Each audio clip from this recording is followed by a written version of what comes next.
Hello and welcome to Business News Wales.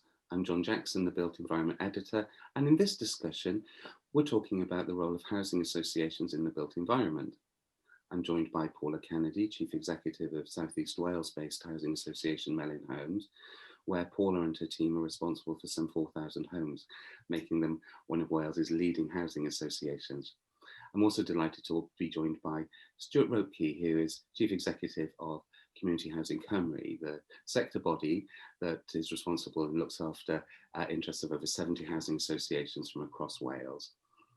Thank you both for joining us today. And just before we start our discussion, I thought it was a nice opportunity for you to briefly introduce and explain a little bit more about your roles to our viewers. So maybe Paula, you'd like to kick things off and just give us an overview of what you get up to.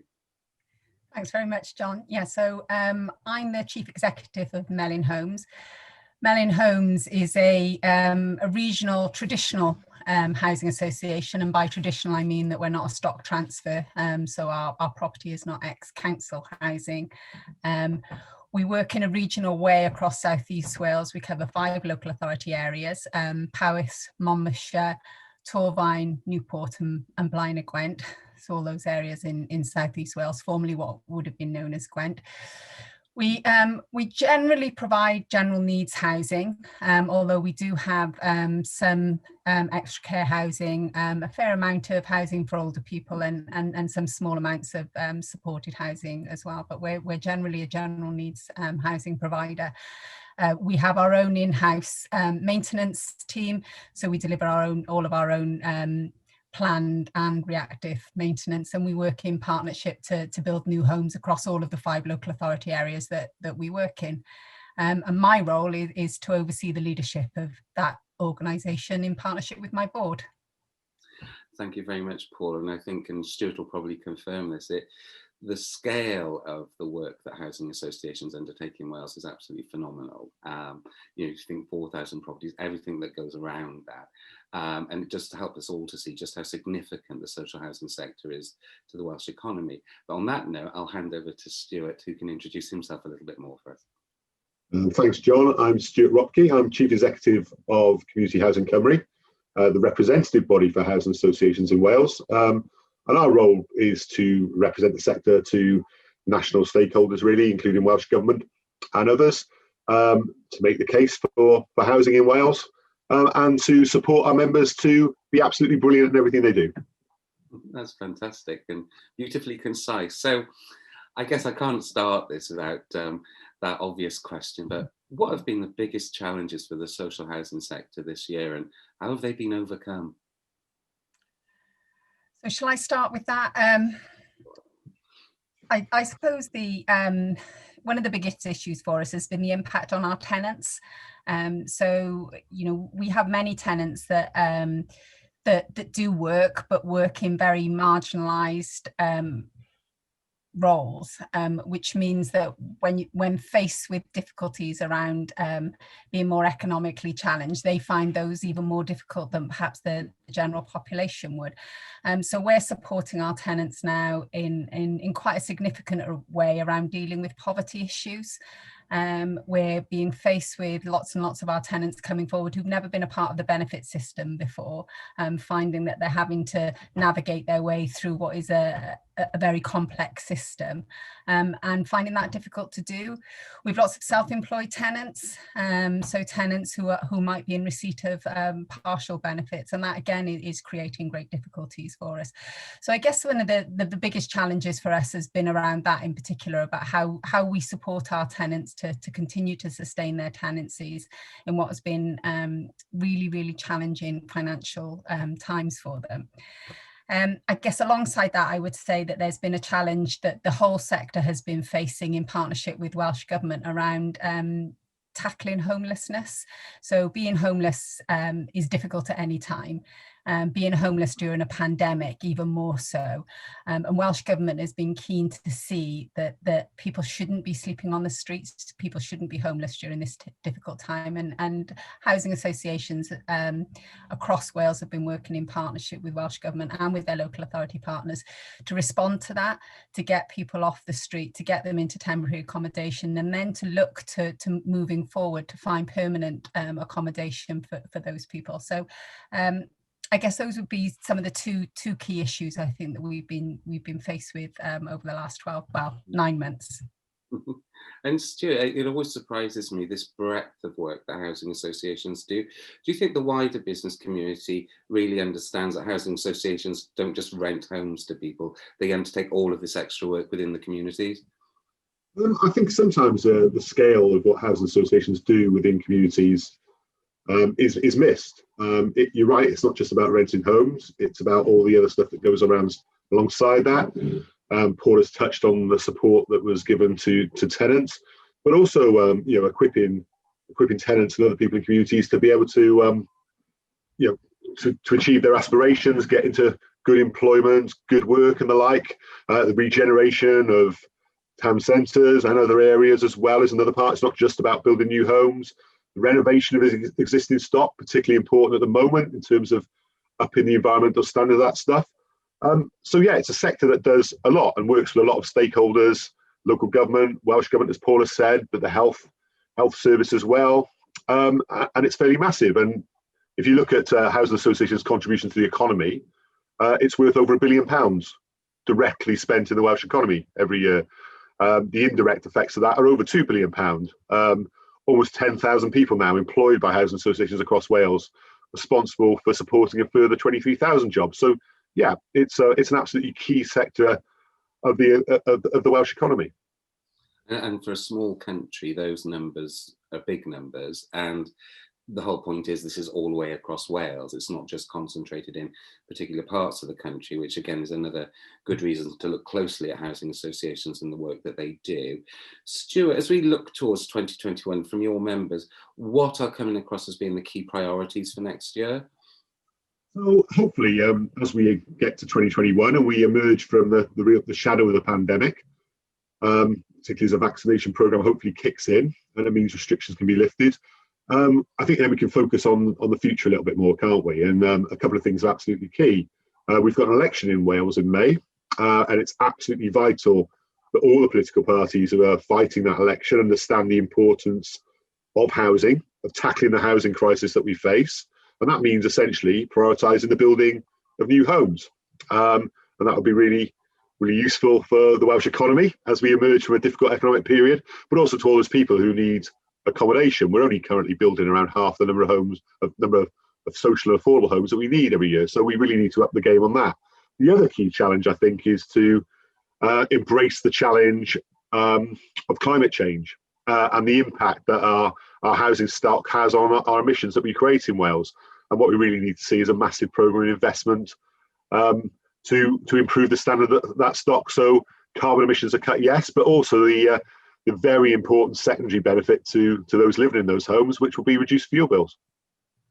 Yeah, and I think with climate change in particular, even if predictions are that we're going to become warmer as a country, even perhaps researching, are we going to be able to keep our homes cool enough in the future, as opposed to, often we're thinking about heating them, which is important, but of course livability is every day of the year, isn't it? And we've seen the heat waves, and particularly perhaps for apartments where temperatures internally can become really high. So perhaps there's opportunities there for us to research what will make the right homes for the future.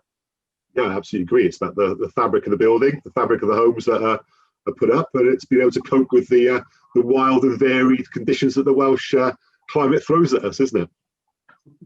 For sure. I think, oh goodness me. On that basis, I mean, this year, and I guess, Paula, it happened overnight, didn't it? And life at Melin must have changed dramatically the moment we first went into lockdown, as it did for all of us. But how did the organisation come? How did you and your team come to terms with it? And more importantly, has that brought about lasting changes, things which will carry on now, new learnings, if you like? Yeah, I think one of the things that we were surprised at is just how resilient we were as an organisation, and how readily able we were to cope with the challenges that were presented to us. I think we've moved quite a long way as an organisation in terms of digitalising our services. So we have a cloud-based phone systems. Our maintenance services is delivered by handheld units. So it meant that we could move from being in an office environment to allowing people to work from home in a relatively seamless way. I think, the technology was there. What was needed was perhaps a shift in our mindset. People weren't used to working in that way, and that required a different sort of approach in terms of how we manage and support our staff.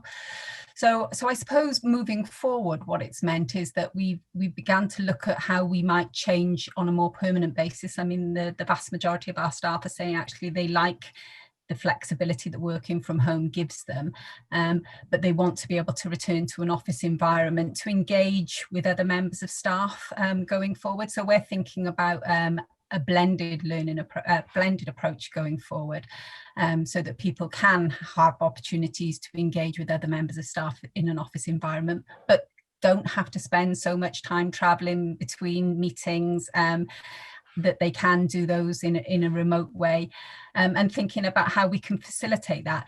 Clearly, lots of our staff deliver frontline services and need to be engaging with our tenants and going into their homes, and we need to make sure that they can continue to do that safely, as they have been doing throughout the pandemic. So we're mindful that a new approach for us means a new approach for them, and that means that we have to think about how we support our teams. I think one of the things about that we've experienced as the population as a whole is the impact on people's mental health, and making sure that we continue to provide that support, albeit maybe in a different way to how we've done it before, so that this blended approach can continue to be successful going forward. Brilliant. And Stuart, does Paula's experience at Melin reflect what you're hearing from your members in general? Very much so. I think everybody overnight has had to really move to a different model of service delivery, and I think there's some real success stories in that. Services have been maintained. I think relationships in some ways with tenants have never been stronger, but they've been really strengthened during the period of the pandemic. So yeah, that's a common experience. I also think there's interesting things to learn for organisations like us that operate across Wales as well, with a variety of stakeholders.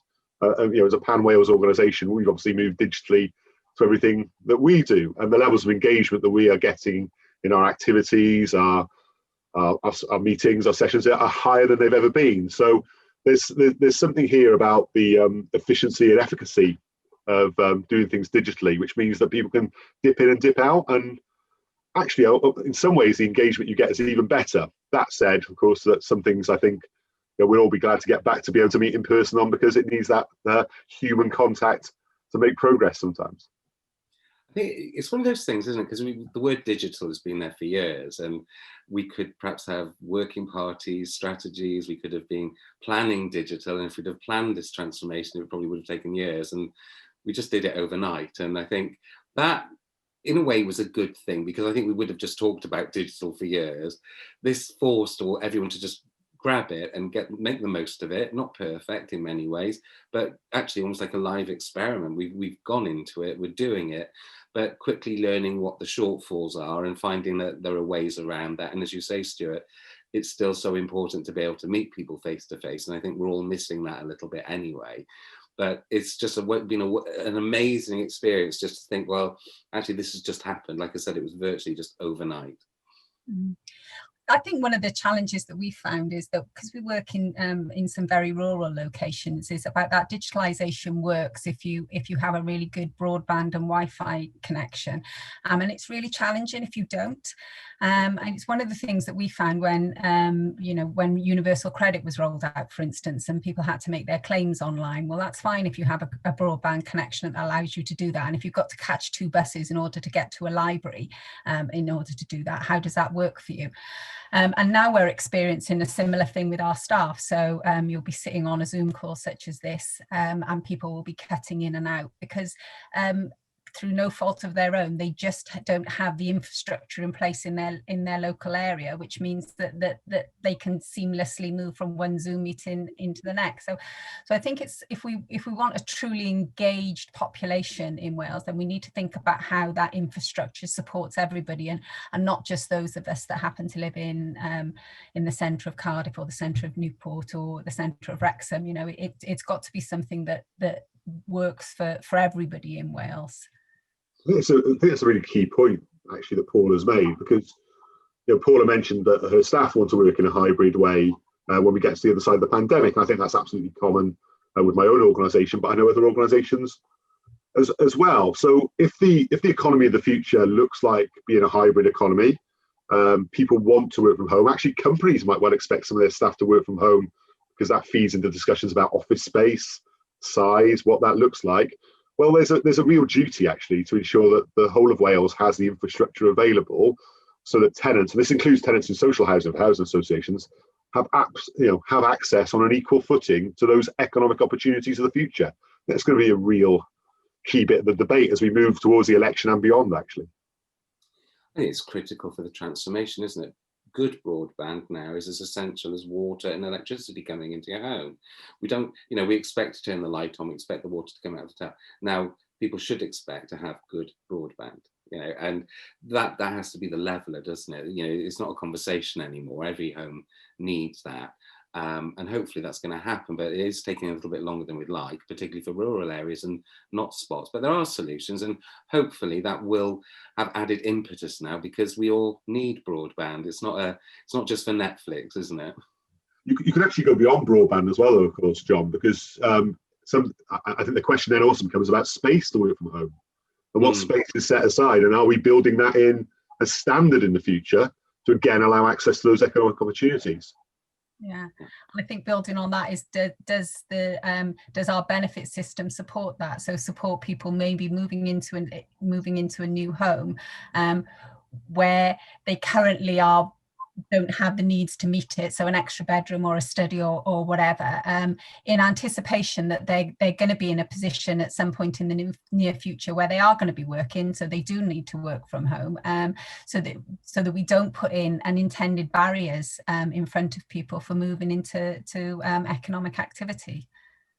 Yeah, absolutely, and particularly, I mean, one extra room isn't necessarily a luxury, is it? It allows people, be it a place to work or for all sorts of other things they might want to do, but that one extra room makes a huge difference, even if it's a small study come bedroom, and I think that's critically important, and it would allow that flexibility for people to do more within their home to fit their lifestyles, and lifestyles are increasingly complicated. So, hopefully we can see that happen as well, and it's definitely a change I'd like to see. One of the other changes that we've been thinking about and is sort of totting up the number of miles, sorry if you can hear my dog barking in the background. Totting up the number of miles that we've saved, so how much less travelling we've been doing. So thinking about the time that people spend in the car, but the cost to us and the cost to the environment of those journeys not being made, and thinking about that those journeys to and from work, and can they be made in a more sustainable way, and can we support people to make those journeys in a more sustainable way. We're thinking at Melin about the electrification of our fleet, of all of our trades teams, and part of the challenges around that is that we operate probably around a 45-minute drive from our office to our furthest away properties, and probably about an hour and 15 if you went from the furthest to the furthest, and if we're going to put in vans that need charging points, well, we need to be sure that those charging points are in place. So we need to be, if we're going to be moving towards a greener, more sustainable way of travelling, we need to make sure that there's an infrastructure again that's in place across all of these areas that supports us in doing that, because with the best will in the world, you are not going to be able to travel across South East Wales on a bike or on public transport. Absolutely. On that point then, I mean, there is a lot happening. So if we were to meet up this time next year, what achievements, realistically, would you like to be talking about, thinking, oh, this is what we've done in 2021? What do you think we'll be talking about then? From my perspective, I think I started off talking about some of the challenges around homelessness, and I guess what I'd like to see is that we haven't gone backwards in terms of our response around homelessness, that the number of people that are living on the streets is on a downward decline. That there, inevitably there is always going to be a level of homelessness as people transition between one form of accommodation and the other, perhaps. But people shouldn't be rough sleeping in a modern society such as the one that we live in. So we should have the measures in place and the accommodation and the support in place to ensure that people aren't having to be forced to be in that position. So I guess what I would, and we've made great strides during the pandemic. We've made great strides in tackling that, and there is real effort being put into making those changes sustainable. So yeah, if we were in here in 12 months' time, I'd like to see those be really reinforced, that we haven't taken a retrograde step, that we are looking towards an end to homelessness within Wales, because it can be achieved. We're not talking of hundreds of thousands of people here. We are talking about with real effort a number that can be tackled between all the partners that are involved around the table at the moment. I so hope that is the case for this time next year. And Stuart, from your perspective? I think if we're sitting here in 12 months' time, we'll be beyond a Welsh election. And I hope we'll be looking back at a 5-year programme being put in place with funding for building new homes. But alongside that, a funded programme to really get moving in terms of retrofitting the existing stock to make sure it meets the highest environmental standards. Some really, really tough targets that Welsh Government have signed up to deliver that decarbonisation of the housing stock. And if we're going to get anywhere near making that reality, the funding needs to follow. And I think we're probably waiting for an election to happen before we know the answers to some of that. So that's where I'd want to be in 12 months' time. That's fantastic. And it sort of brings me close to what is my final question. Particularly with retrofit, but with housing associations overall, they do spend a lot of money. So do you think in time we're going to see a greater focus on ensuring that more of that spend actually takes place in the local community? And do you think that that's a great opportunity to further help our local business communities across Wales? So I think looking across Wales, absolutely. And it's going to be more important than ever.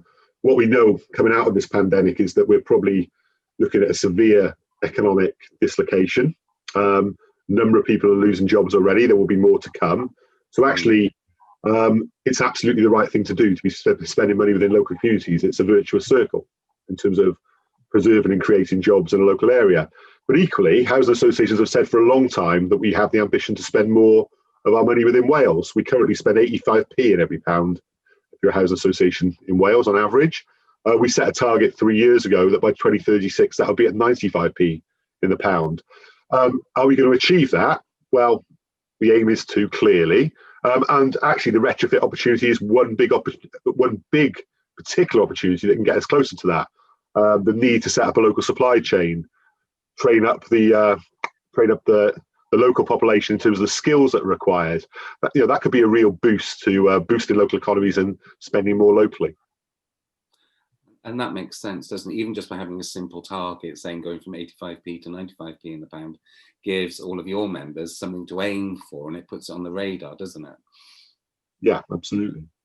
And I think that there's lots of work going on in the housing association sector about how we can build and support the foundational economy in Wales more generally. And I think that, as Stuart has said, the decarbonisation agenda really plays strongly into that, about thinking about how we can support the communities that we operate in to deliver the best for themselves.